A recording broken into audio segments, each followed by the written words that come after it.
உன்னை பார்க்கறதுக்கு முன்னாடி தலைவலி மட்டும் தானே இருந்துச்சு. மன வலி சேர்த்து வந்துருச்சுடா. நான் சரக்கு அடிக்க போறேன்டா. போடா நீ சரக்கு அடிக்கவா?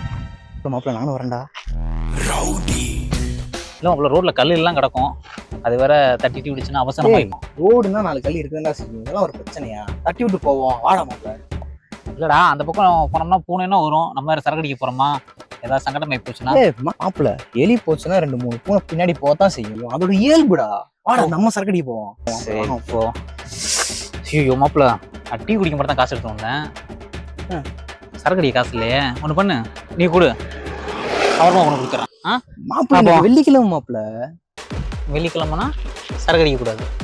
இல்ல கையில இருந்து காசு வெளியே போக கூடாதுன்னு சொல்லுவாங்க. ஓ அதான் உன் காசு வெளியே போக கூடாது. ஆமா. அப்ப என் காசு போலாம். ஆராஜன் என்னன்னு தெரியலன்னு சொன்னேன்ல, சீக்கிரமே போயிடும்.